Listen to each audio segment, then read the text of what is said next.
الحمد لله رب العالمين والصلاة والسلام على رسوله الكريم وعلى آله وصحبه أجمعين وعلى من تبعهم بإحسان إلى يوم الدين أما بعد.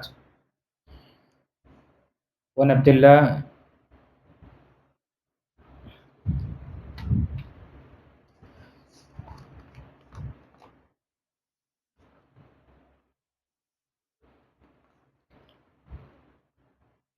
وعن عبد الله بن عمرو بن العاص رضي الله عنهما قال: لم يكن رسول الله صلى الله عليه وسلم فاحشا ولا متفاحشا وكان يقول: إن من خياركم أحسنكم أخلاقا متفق عليه.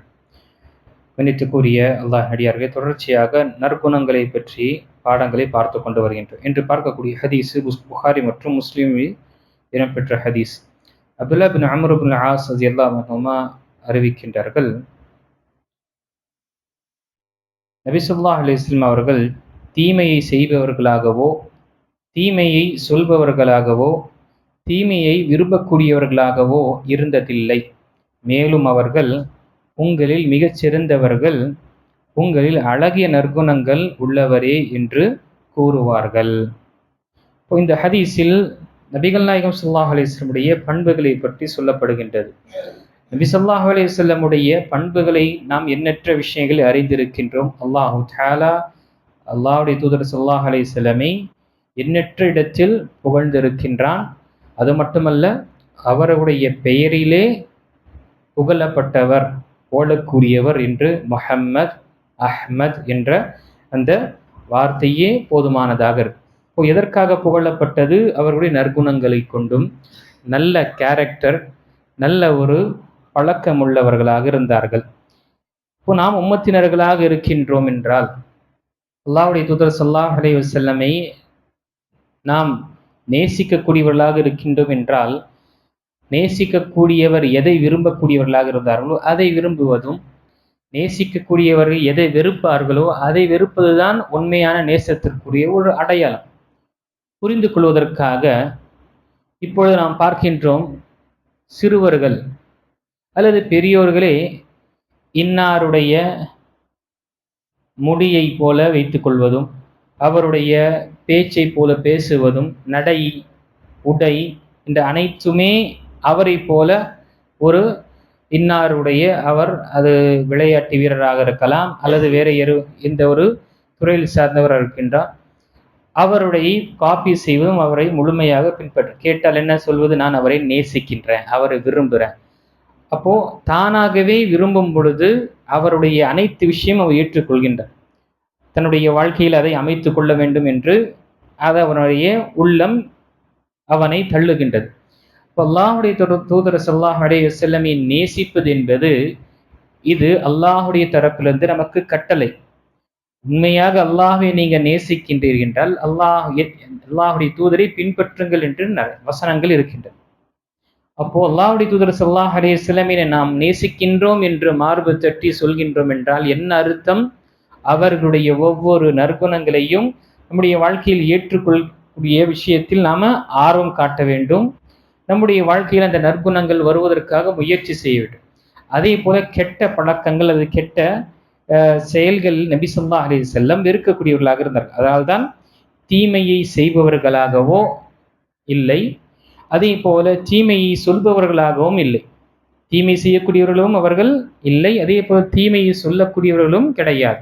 அப்போ நாவால் சரி கெட்ட வார்த்தை பேசுவது இது ஒரு நபி ஸல்லல்லாஹு அலைஹி வஸல்லம் நேசிக்கக்கூடிய ஒரு முஸ்லிமுக்கு, ஒரு முஃமினுக்கு அழகல்ல. நாம் அல்லாஹ்வுடைய தூதரை உண்மையாக நேசிக்கின்றோம் என்றால் நபி ஸல்லல்லாஹு அலைஹி வஸல்லம் எதை நேசித்தார்கள் அதை நேசிப்பதும், எதை வெறுத்தார்களோ அதை வெறுப்பதுதான் உண்மையான நேசமாக இருக்கின்றது.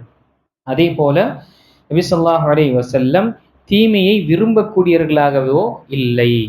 இப்போ தீமையை செய்யாவிட்டாலும் அந்த தீமையை என்ன செய்யணும்? வெறுக்க வேண்டும். தீமை என்பது தீமைதான், பாவம் என்பது பாவம். அதை யார் செய்தாலும் அது பாவம்தான். நான் செய்யவில்லை ஆனால் அதை நான் வெறுக்க மாட்டேன் என்று சொல்ல முடியாது. இணை வைத்தலாக இருக்கட்டும், மற்ற பாவங்களாக இருக்கட்டும், அனைத்துமே நாம் வெறுப்பது, விரும்பக்கூடாது. அவங்க செய்கின்றார்கள் அல்லது அவன் தான் செய்கிறான் என்ற நிலை இருக்கு. மாறாக அந்த செயல் பாவத்தை வெறுக்க வேண்டும் என்ற நபி ஸல்லல்லாஹு அலைஹி வஸல்லம் அதை தீமையை விரும்பக்கூடியவர்களாகவும் இல்லை. இப்போ இந்த ஒழுக்கம், இந்த விஷயங்கள் நம்முடைய வாழ்க்கையில் நாம் வைத்துக் கொள்ள வேண்டும். அப்பொழுதுதான் ஒரு முஃமின் என்ற அடையாளம், அல்லாஹ்வுடைய தூதரை நேசித்தோம் என்ற ஒரு அடையாளம் இருக்கும். அதற்கு அடுத்தாக நபி ஸல்லல்லாஹு அலைஹி வஸல்லம் சொல்லும்போது, உங்களில் சிறந்தவர் யார், உங்களில் மிக சிறந்தவர் யார் என்றால் நற்குணம் உள்ளவரே சிறந்தவர்.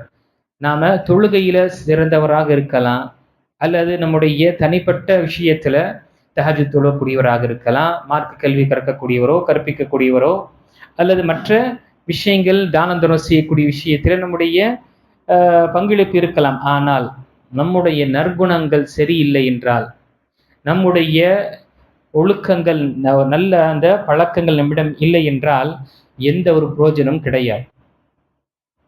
ஒரு மனிதன், அதனால ஹதீஸில் வரக்கூடிய வார்த்தை, நபி ஸல்லல்லாஹு அலைஹி வஸல்லம், ஒரு பெண்மணி தொழக்கூடியவளாக இருந்தால், பெண் அந்த தொழுகையுடைய விஷயங்களும் அல்லாஹுக்கு கொடுக்கக்கூடிய உரிமைகள் விஷயத்தில் மிக தெளிவாக இருந்தால் செய்யக்கூடிய. ஆனால் ஒரு பூனையை கட்டி போட்டு அதற்கு உணவும் கொடுக்காமலும் அதை கிளட்டி விட்டு அவிழ்த்து விட்டு எங்கேயாவது சென்று ஏதாவது புழு பூச்சியை சாப்பிட்டு விட்டு இருப்பதற்கும் அவள் என்ன செய்யல, அனுமதிக்கல. அந்த நிலையில் அந்த பூனை இறந்தது. அல்லாஹ் தஆலா அந்த பெண்ணை நரகத்தில் புகச் செய்தான். இப்போ இங்கு சுப்ஹானல்லாஹ் பாருங்க, இப்போ நாம அல்லாஹ்வுடைய உரிமைகளை செலுத்தும் பொழுது சில நேரத்தில் மக்களுடைய, மனிதர்களுடைய உரிமை செலுத்துவதில் நாம கொஞ்சம் பின்தங்குகின்றோம், அல்லது அதுல கொஞ்சம் அலட்சியமாக இருக்கின்றது. நாம் என்ன நினைக்கின்றோம், அல்லாஹு தாலாவுடைய உரிமைகளை மற்றும் அவருடைய கடமைகளை நிறைவேற்றி விட்டோம் என்றால் போதுமானது என்று நினைக்கின்றோம். இல்லை என்பவர்களே, ஒரு முஃமின் என்பவன் அவன் படைத்த இறைவனுடைய உரிமையும் பூர்த்தி செய்யக்கூடியவனாக இருப்பான், படைப்பினங்களுடைய உரிமைகளையும் கொடுக்கக்கூடியவனாக இருப்பான். அப்போ நம்முடைய நாவால், நம்முடைய செயல், நம்முடைய அமல்களால் மற்றவர்கள் சிரமப்படுவதோ அல்லது மற்றவங்களுக்கு தீமை ஏற்படுத்துவது என்பது இது ஒரு முஸ்லிமுக்கு, ஒரு முஃமினுக்கு அழகல்ல. அதுவும் நபி ஸல்லல்லாஹு அலைஹி வஸல்லம் பின்பற்றக்கூடியவனோ அல்லது சுன்னாவை பேணக்கூடியவன் என்று சொல்லக்கூடிய நாம் இந்த விஷயத்தில் நாம் மிக கவனமாக இருக்க வேண்டும். நம்முடைய எவ்வளவு இபாதத்துகள் சீராக இருக்கட்டும், நம்முடைய ஒழுக்கங்கள், நற்குணங்கள், மக்களிடம் அணுகக்கூடிய முறை சரியாக இல்லை என்றால் அது அல்லாஹு தஆலாவிடம் இந்த அமலுடைய அந்தஸ்து இருக்காது. அதனால்தான் ஹதீஸ் நபி ஸல்லல்லாஹு அலைஹி வஸல்லம் கேட்கப்பட்டது, மா மின் ஷைஇன் அஸ்கலு ஃபில் மீசானி மின் மீசானில் முஃமினி யௌமல் கியாமத்தி மின் ஹுஸ்னில் குலூகி. மறுமை நாளில் ஒரு முஃமினின் தராசில் அதிக கனம் ஏற்படுத்துவது நற்குணம்தான். நிச்சயமாக அல்லாஹ் கெட்ட பேச்சுகளை பேசுபவனை, தீய செயல்கள் செய்பவனை கண்டு கோபப்படுகின்றான் என்று நபி ஸல்லல்லாஹு அலைஹி வஸல்லம் கூறினார்கள். இந்த ஹதீஸ் திர்மிஸில் வரக்கூடிய ஹதீஸ், சஹீஹான ஹதீஸ். இப்போ இங்கு சுப்ஹானல்லாஹ், நம்முடைய நல்லமல்களுடைய தராசு கனமாக வேண்டும் என்றால் அதில் மிக முக்கியமானது நம்முடைய நற்குணங்கள், நம்முடைய குட் கேரக்டர் இருக்க வேண்டும். நம்முடைய பிஹேவியர் எப்படி இருக்க வேண்டும், எவ்வளவு சிறந்த பிஹேவியரில் எவ்வளவு சிறந்த ஒரு நற்குணங்கள் நம்மிடம் இருக்குமோ அந்த அளவு நம்முடைய நன்மையான அமல்களின் தராசு கனமாகும். மறுமையில் நன்மையான தராசு யாருக்கு கனப்படுத்தப்படுமோ, கனமாகுமோ, அவர் சொர்க்கவாசியாக அவருக்கு சுபச்செய்தி சொல்லப்படும். யாருடைய பாவத்தின் தராசின் தட்டு கனமாகுமோ அவர் நரகவாசி என்று அவருக்கு சொல்லப்படும். ஆக இந்த விஷயத்தை நினைவு கொள்ள வேண்டும்.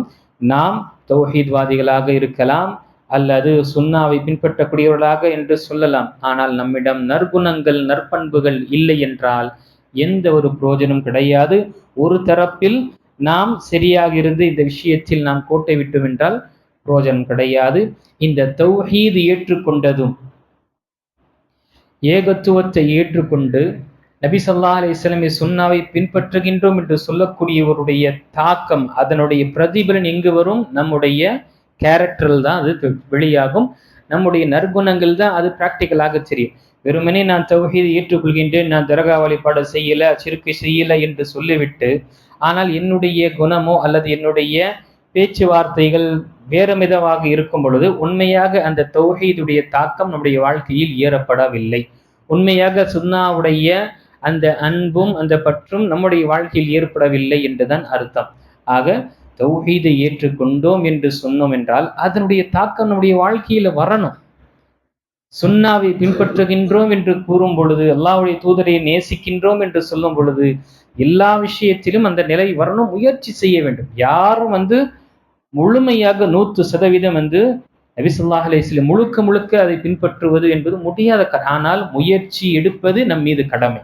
அதில் சிறு குறு தவறுகள் அல்லது குறைகள் இருக்கும் பொழுது அல்லாஹ் அறியக்கூடியவனாக இருக்கின்றான், அவன் மன்னிக்கக்கூடியவனாக இருக்கின்றான். ஆனால் நமக்கு கடமை மற்றும் கட்டளை என்ன?